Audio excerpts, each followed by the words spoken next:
Hey guys, we are back with an update. This is a continuation for my previous live video. So for those who caught my morning live video, you know that I was trying to place some sequins on my little swatch, and it was kind of tricky because I had to hand sew them onto the piece. So I was imagining if I had a very big piece, let me say a maxi skirt, and we have to put these sequins, how long it would take me to do this. And it was more of on the impractical side. Like, it's not practical at all because this would take forever and the pricing would go quite high because of the number of hours that it would take to sew on these sequins. So I rushed to the supermarket. I have some footage here. I'm actually just back from the supermarket. You can see this. I went to Capital Shoppers, for those in Uganda. I went to the stationery area and I was able to grab this. It's an office punch. So there were two options. There was this one and then there was the heavy duty one. So this was about $10 roughly. And then the other one was 75,000, which is about, let me say, $20 or something like that. Oh, sorry, five. This was about $3. And the other one, on the other hand, was about $20. So I went for the cheaper version, just making sure that I play it safe so that in case it doesn't work, I don't feel the pinch in my pocket. So I got this little punch. There's no manual in it. There's just this polythene where this was wrapped and nothing else. And then even when it comes to the boxing or all these details are just surface details. I don't think you can use this information to actually operate the piece. But the fact that we already know what a punching machine does, it just punches holes in papers. And that's all that we've always known. So I don't have a paper right now, but all I know is you just place a paper and then you punch, and that should be it. So there are also these two pieces. I don't know what they're used for. I'm yet to do my research to see what the importance of these pieces is. So we're going to try it out. I have already tried it out on one of the sequins, but I feel like this would work, by the way. It would so work. But the placement of the sequin into the machine would be very tricky for you to get, because my main goal was to get this hole, this one, this big hole, as close as possible to the hole, the original hole of the sequin. So as you can see, this machine, we have to place the sequin in order to punch. But you're almost on a probability that, okay, so I've pressed it and let's get it out. Okay, so this is what we have now for my second sequin. But this is not promised that all the sequins will come out like this. And I wanted to punch and incorporate this little hole into the big hole so that somehow it makes sense. And yeah, oh, someone is saying that the use of this scale is the size of the paper. Oh, wow, thank you so much. Thank you. That makes sense. So you can see we're on probability because some of the sequins are going to have this hole away from the original hole. Some of them are going to have a hole closer to the edge. Some of them are going to have a hole in the center because we are just gambling when it comes to the placement of the sequin. Let's place another one. Let's try another one. I'm going to try about 5 sequins so that we can see the results and see how practical it is for us to work with them. So my main goal is not to get the edge of the sequin. Okay, so we have this one as well. Oh, this is good. Okay, so if you're really careful, you can actually get something close to uniform, but still not so uniform. Okay, we have this. So those are 4 so far. Let's get another one.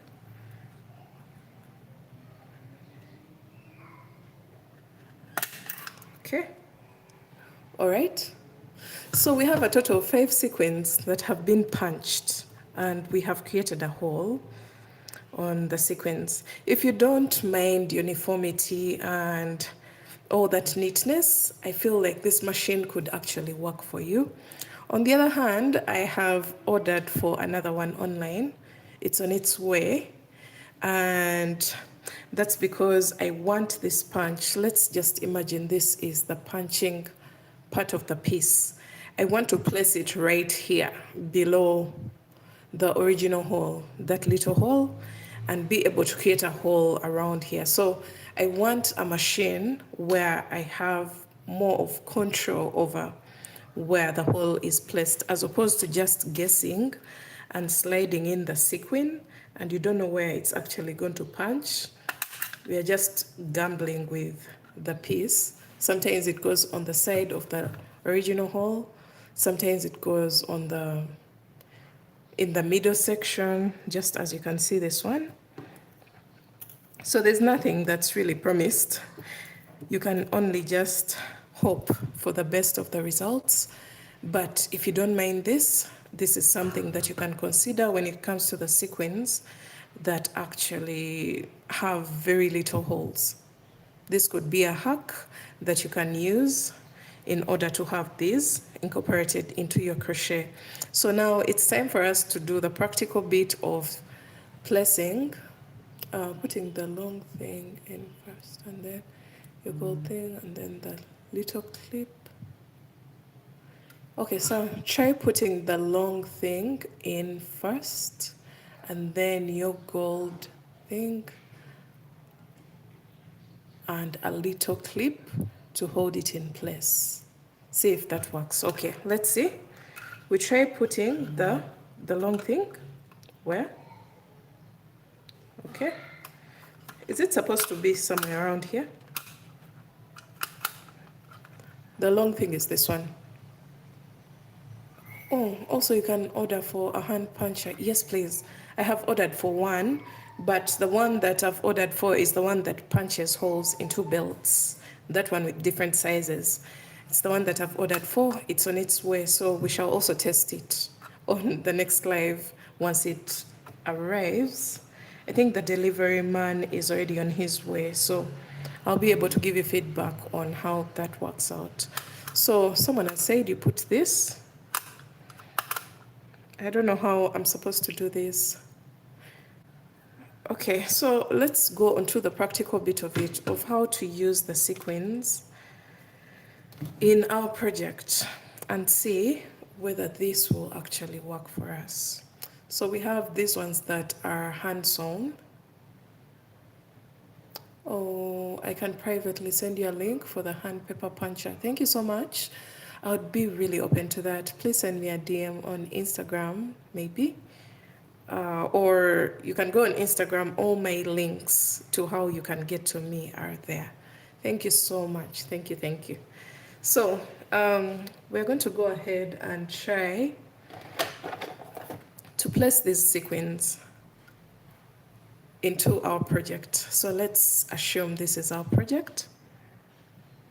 Okay, so let me go ahead with a mesh stitch, but then incorporating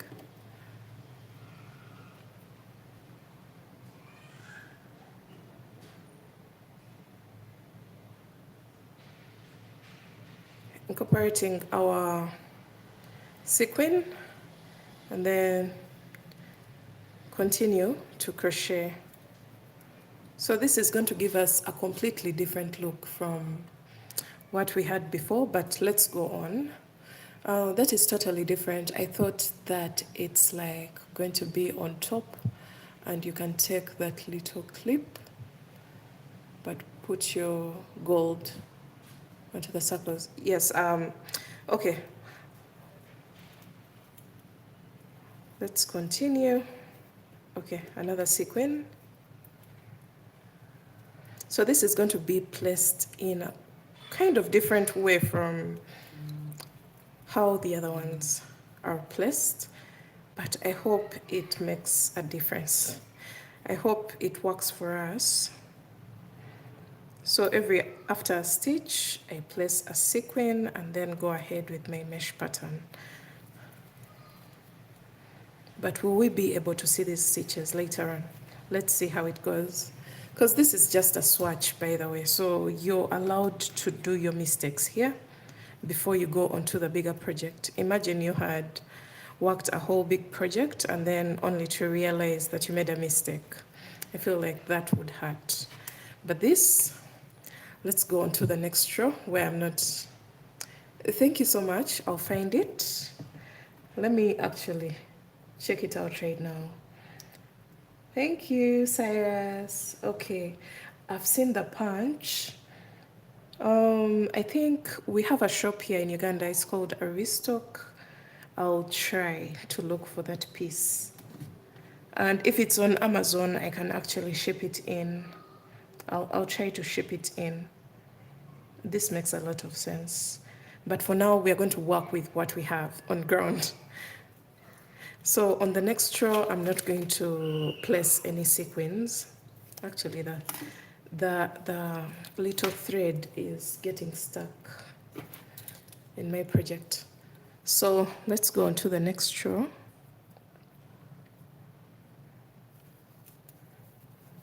You can see how fast the attaching of the stitches has become. Like, it's not as hectic as it was before. So the moment you're done with the row, then you don't have to come back to it to sew on the sequin, because the sequin has already been placed. And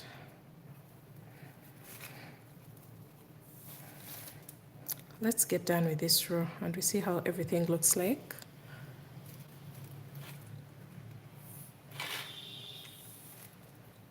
Someone is saying in the crochet bloomer shorts, is it all in the back loop only? Yes, please, it is. I hope I'm answering correctly, because I crocheted those bloomers last year, but one. It's an old design. I have to revisit it in order to see whether it's the right thing. But all I remember, I worked in the back loop. So let's go onto the right side. Okay, this is how the sequins are going to be placed. If anyone has a hack that can help us have these sequins placed in a kind of different way, because these look good. These look disorganized. For some reason, I don't know why.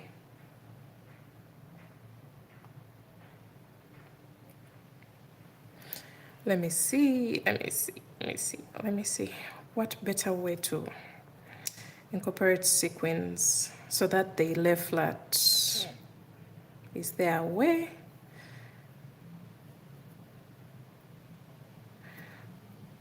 Let me see. We have to try different methods so that we can see if something will work out in our favor. Now this is a whole different approach, but still it's going to be standing. Okay, is this going to give me the look that I want?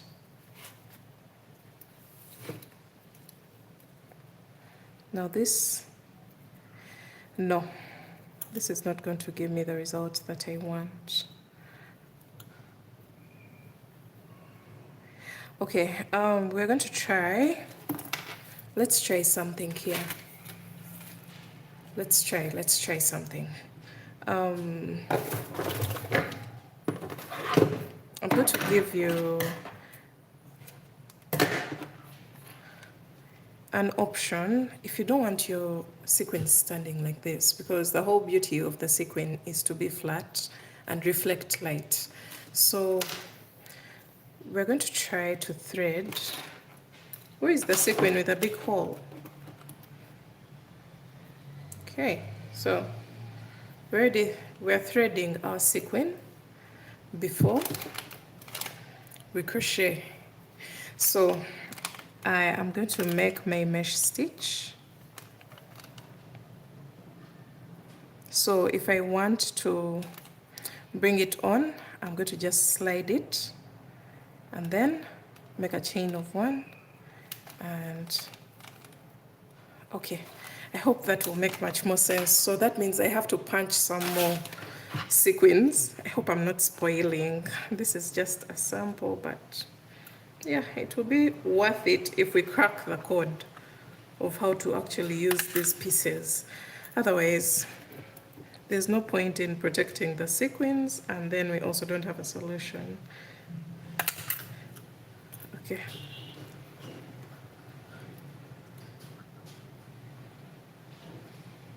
Oh, this has gone very far. Okay. All right. One more.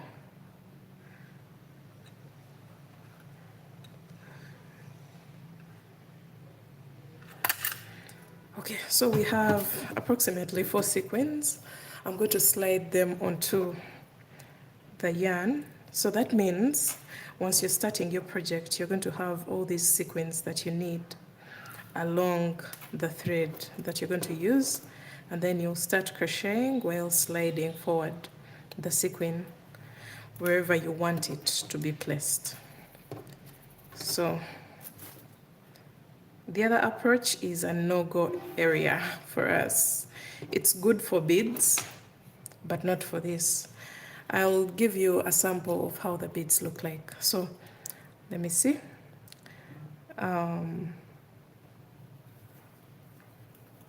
Okay, so it's now time for us to attach a new sequin. You just slide them forward. And then you slide one on. And then make a chain of 1 and continue with your mesh pattern.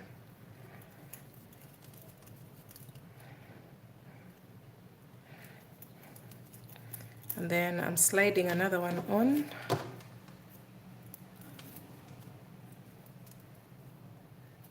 So we're going to see both the effects and we choose which one to go with.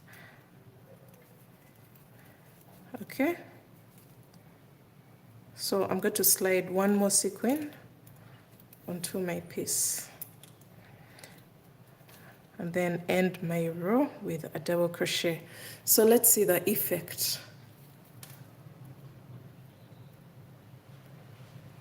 Okay, so someone is saying, how about after your chain of 1, you place it right down where you are going to make the double crochet. Okay, I'm going to try that out as well, but let's see the effect that is created on this side. Not our favorite, but much better than what we had before. Do you agree with me? I think we both agree that this is much more messier than what we have here. This is much neater. So I'm going to unravel a bit and then we try what Sasha has said. So, okay, so she said after the chain of 1, we attach a sequin. So after our double crochet here, you're going to make a chain of 1 and then slide your sequin and then double crochet into the next. Chain 1, double crochet. I'm placing a sequin every after 1 box. So chain 1, slide 1 sequin on. Let's see whether Sasha's suggestion makes sense. I'm going to write Sasha's name here because the last live we were on, someone gave a suggestion, but I couldn't even remember the person who gave the suggestion for me to incorporate some leaves and flowers. Sasha's crochets.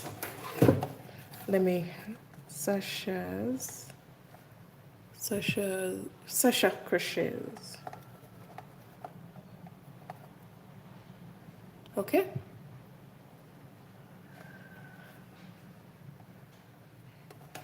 Okay, I'll make sure I tag you if I decide to use this approach. Sasha. Oh, yes, much better. Thank you. Hi, Sheila. Hi. Your work is awesome. Have a nice weekend. Oh, thank you so much, Indigo Dragonfire. Wow. What a username.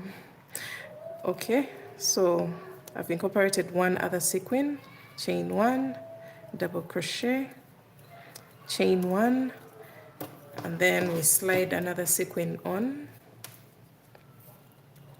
and then double crochet.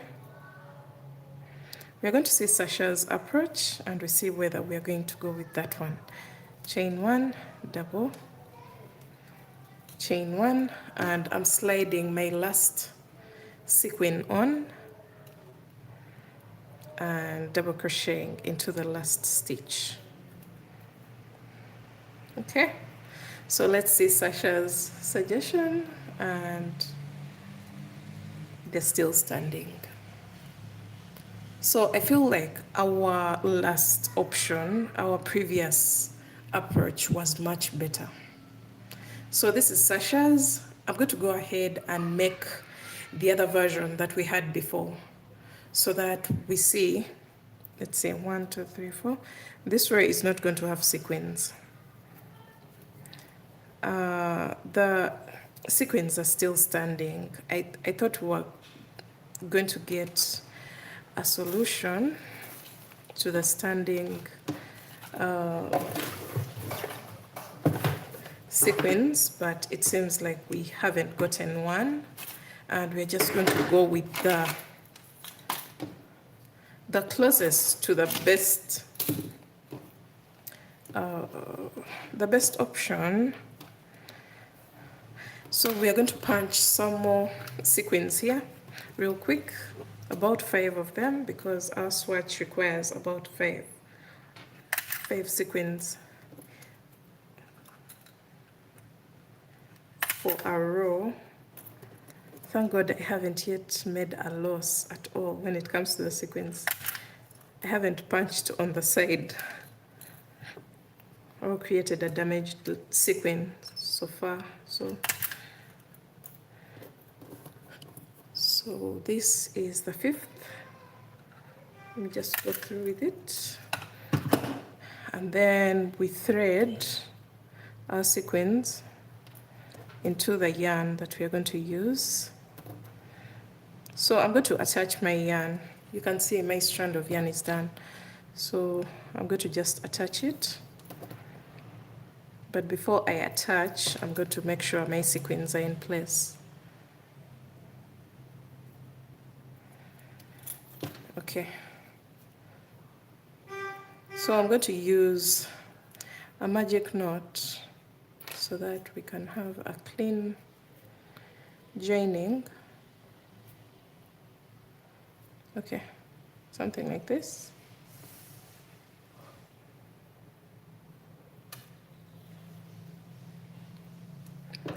Okay, we have a new suggestion here. Someone is saying add it during your last closing stitch. Okay, we're going to try it out. This is Sasha on this row. This was the very first approach, which didn't work out. This is Sasha's approach. And then, let's see, should we try, I think we should try what Without Feathers has said, add it to your last closing stitch. Okay, so let me say I have 2 loops left on my row. I'm going to slide 1 sequin in and then finish up my double crochet. Let's see what that is going to create. Chain 1, double crochet into the next, chain 1, double crochet, but don't finish. When you have 2 loops on your hook, place a sequin. Okay, let's see, and then finish up your double crochet. Then chain 1, double crochet, okay, chain 1, double crochet, but don't finish the stitch. We are trying without feathers approach so that we can see what that creates. So finish up the double crochet and then make a chain of 1, double crochet into the next. This could actually work. I see it working. Chain 1, double crochet into the next, but don't finish the double crochet. Slide 1 sequin in and then finish the double crochet, chain 1 and double crochet into the last stitch. So this is a suggestion from Without Feathers, and let's see the final reveal. I hope this has worked out, guys. Oh my god, this is good. This is actually good. This is the best approach because they're kind of laying flat and they're reflecting light. Let me know what you guys think. This was Sasha's approach, where this one here, and they ended up standing a bit, but Without Feathers approach, this is much better. I feel like this is going to be the approach that I take for my bigger project. So let me go ahead and also I have only 2 sequins left. That's the best one so far. Thank you so much, Joy. Yes, I also feel like this is the best one so far. I think we should go with this. I don't think there's any need to try out any other approach. Let me just do one more mesh row. Okay, so we're going to try another row of, thank you so much, Without Feathers. I don't know your name, but I am just mentioning the username that you're using for your YouTube, and I'm very sure that you've helped out a bunch of people that are on this live or who may watch this live looking for how best they can place their sequins. And I'm glad I'm of help because I feel like this is the best way to use the platform to answer people's questions. So for me, I incorporate sequins every after 1 row. So we're going to do our next row while placing more sequins, and we see how that goes. And I think just to have a lovely look, I want to alternate the placement of the sequins. Let's see how that works out. Let me see, 1, 2, 3, turn, incorporate the slide on the sequin, and then make a chain of 1 and double crochet. Okay, I want to alternate the placement of the sequins.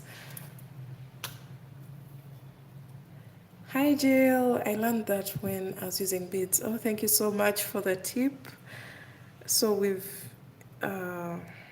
chain 1 and then 1 double crochet, but don't finish. Slide on your sequin. Thank you so much, Jill. You've helped a bunch of people. Chain 1, double crochet, chain 1, double crochet, but don't finish. So I'm going to punch some more sequins because we have to see how everything is going to look like once the bigger project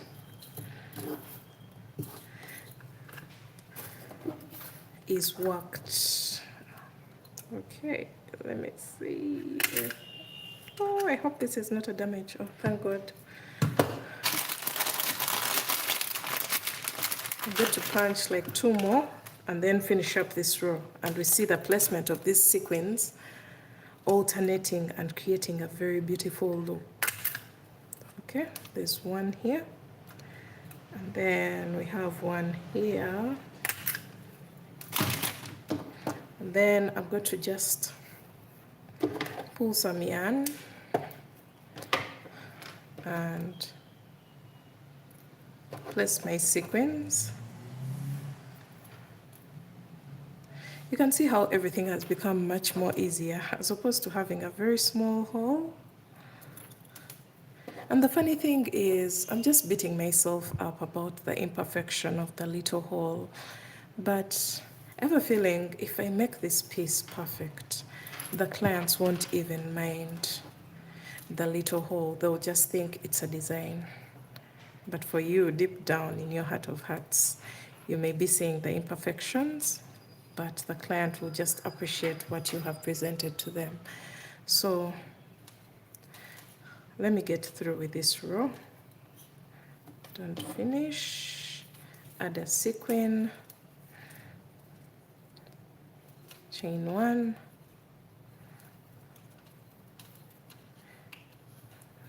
Okay.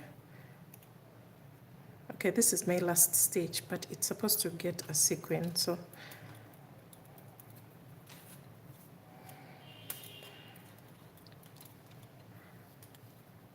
okay. So we are done, and I've tried to place the sequins in along a different line. Look guys, how beautiful. Oh my god. So let me know in the comment section, what should we make from this swatch? Guys, look at how beautiful this piece looks. I'm already picturing something very big and classy, and you can see the back side doesn't have to have sequins. All the sequins are on one side, which is supposed to be the right side of our work. Guys, oh my god, I love you. Thank you, Jessica. So wow, let me know what I should create from this piece, because now I'm gassed up. I am excited to bring you some new designs. Now that I've cracked the code, just get ready to get tired of me using sequins. I hope I can get as many sequins as I can get in different colors, different shades. Because right now I only have gold. And guys, I hope, hi Kay, I hope this video has been helpful to you. Guys, please order for some sequins and create some magic, because why not?